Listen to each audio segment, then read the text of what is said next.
Can't make this up. This lady got 11 kids, 8 baby daddy. Did you hear what I just said? 11 kids, 8 baby daddy. Do I need to sing it? 11 kids. Not 11, but 11. 11 kids. Welcome to the Coffee Pod. My name is Chisha Zed. Last year, I released a video about this specific chick.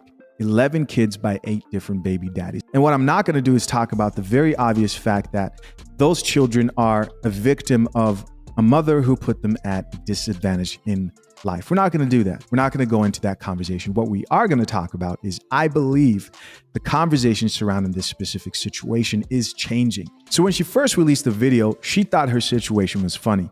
In fact, she did a whole dance of her dancing in front of the camera and actually showed all of her kids one by one and was really facetious with the way she presented her whole situation. And when asked questions from viewers about why she would do this to herself, even worse, her children, she would respond jokingly like this. Why have one baby daddy? You can have 5. Why have 5 when you can have 9? I'll give away a baby daddy. You can have mine. This single mother with 11 children by 8 baby daddies approached this situation like a lot of chicks do online when they talk about this situation. She thought it was funny. She thought it was a joke that her children don't have consistent present fathers in their home. Not only her, a lot of the comments would congratulate her. Like this commenter who says, "I love you, OMG." And somebody else here who added, "Why stop there? Live your life. Matter of fact, sign me up." So we've got a guy here who's ready to be baby daddy number 9. But there were some people who were like, "Why would you do this?" And she finally decided to respond. One thing I'm sick of having to explain is why I have 8 baby daddies. Okay, so I'm explaining this one time for y'all, so it won't be any more questions. Okay, let me explain this. If you have 1 and you take away 1, you have 0. But if you have 8 and you take away 3, you still have 5. So as you guys can tell, she's still lightly joking around about this situation. But here's what I think. I believe if she released the exact same video now, a lot of people would call her out for celebrating baby mama culture. And it's not just people like myself or people who you may even think would call this chick out. A lot of single mothers are speaking out and saying, listen, been there, done it once, and I'm deciding not to do it 8 more times. I don't care what any baby mama say. Having to raise your kids by yourself is not a flex. And this is coming from a single mother. Listen to your sister. Don't let any baby mama deceive you into believing that being a single mother is more convenient than being a wife. You hear me? When I was pregnant with my daughter, I went through the whole pregnancy by myself. Ain't nobody going me to no appointments, no baby shower, no gender reveal. When my water broke, I got us to the hospital and from the hospital. And I can go on and on about my baby daddy. F my baby dad. F my baby dad. But I slept with him. So what kind of woman did that make me? You never hear a woman say that. I personally have never heard a single mother drink coffee to this extent. Which is why I believe chicks like this woman are doing the work of God. Let's keep listening. Okay? You way too beautiful, way too smart, way too intelligent to be going through something like that. So live your soft girl life. Ain't nothing wrong with saying you too good to be a baby mama. You right. Because us strong black women, not strong because we choose to be. We strong because we have to be. And as we see, it's not only black women. The woman who we're talking about right now is white. But I really want to focus on something that she said. She said, we live in a culture where people will praise somebody for being a single mother more than they will a wife. I just released a video with the title, TikTok Hates Happily Married Wives. You may think that's an extreme title, but go ask one of these wives what happens when they post something where they're either cooking for their husband, doing some type of housework, anything that looks like wife activity, right? Something that would make a husband really appreciate his wife. They face backlash from the chicks on TikTok who don't drink coffee. They do.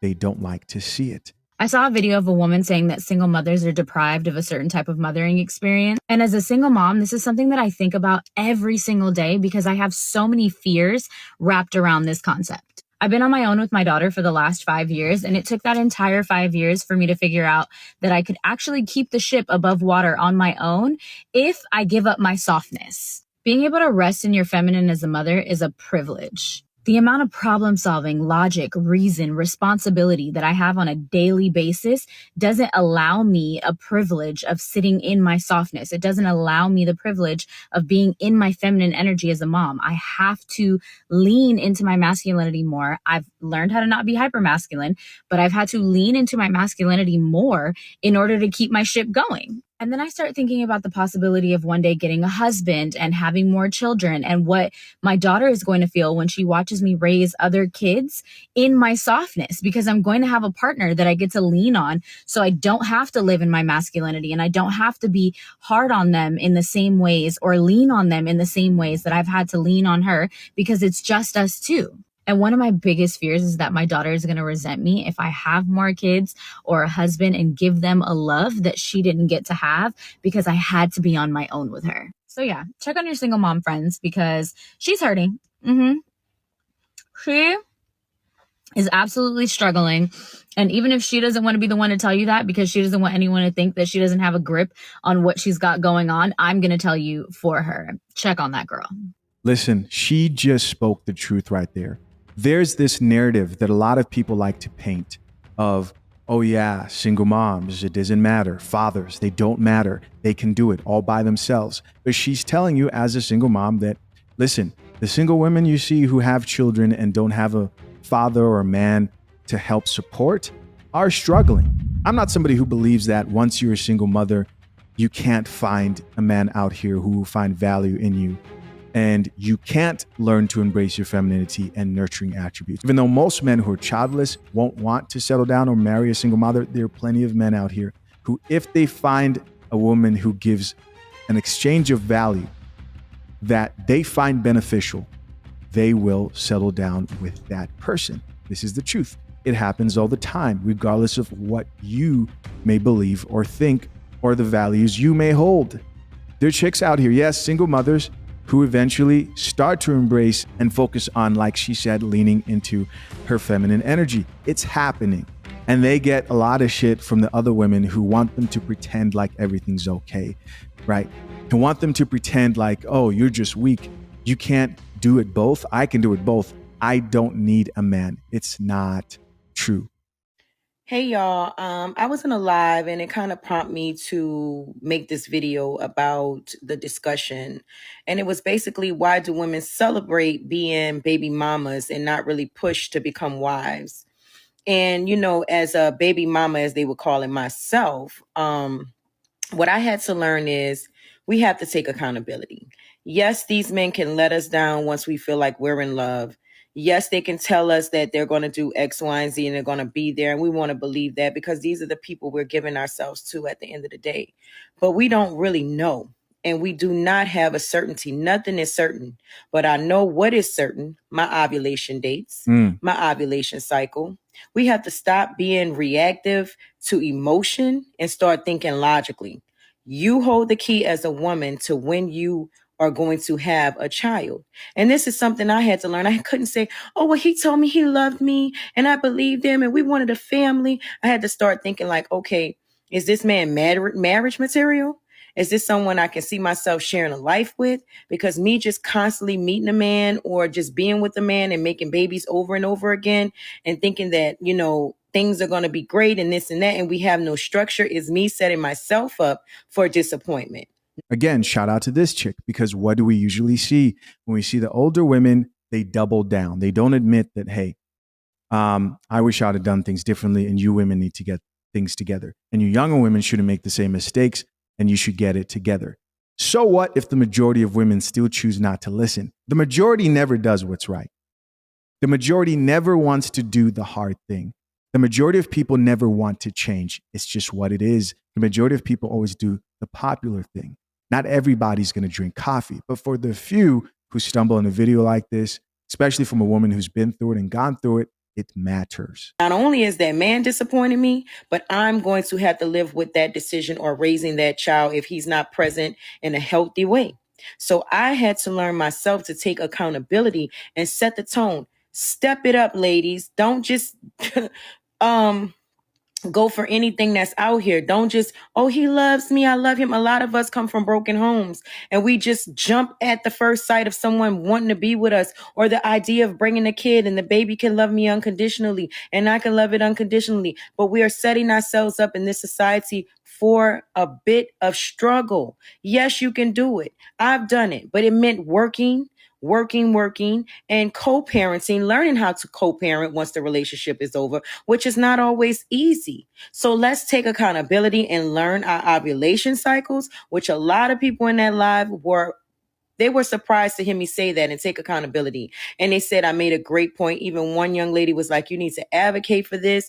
And I will, you know what I mean? Because I too had to learn. So what I want us to do as women is stop placing the blame on where it takes two to lay down. But we know ultimately, if we're not set up properly and with the right structure, it could be our detriment. It could be very detrimental to us. So let's just focus on setting the tone, stepping it up, raising our standards, raising our morals, and not settling for less. Period. This next video is titled Single Parenthood is a Scam. Okay, can I explain something? Now, this is really, I'm going to be aggressive because nobody wants to hear this, because what you want me to say today is actually being a single mother is totally possible. It actually isn't. You know that? It's not, it was never meant to happen for the human race, number one. Number two, single biggest determiner of whether a mother is a good mother, what do you think it is? Whether they have a supportive partner. So the major argument for good dads is actually, can the dad be there for the mom? What you see is that if you've got a father figure, basically, who's supportive to the mother's energy goes towards the children. But the second that she doesn't have that supportive energy, she collapses, and then the kids get starved. So and we're not actually supposed to be living in a single family household, so it's supposed to be a lot more support towards mom than just dad. But I'm going with standard societal structure. You are a victim of a society that was never meant to work this way. You are not meant to, and no children are meant to actually grow up in a single family home, much less a broken home. Very well put. And you might be wondering, well, Chisha, why do you care? Well, because at the core of this discussion, and women who disagree with this, what they are saying is that fathers are replaceable in homes, in families. If you don't believe me, check out some of these comments. In response to the last video we just watched, this woman says, yet here we are raising mentally and emotionally stable, beautiful human beings, not because we wanted to alone, but because we had to. The data says otherwise. Lizzie doesn't say that. Somebody else here added, most wives are still single mothers. So even if you are present, they will find a way to make sure that they make you irrelevant to the growth of that child. Here's another person who says, single mom for 15 years, and my son is an amazing human being. So see, the single chicks hear that video and they watch videos like this, and all they think is like, but my kid's amazing. You don't get to determine that. Society will determine that. And sometimes those children will speak up.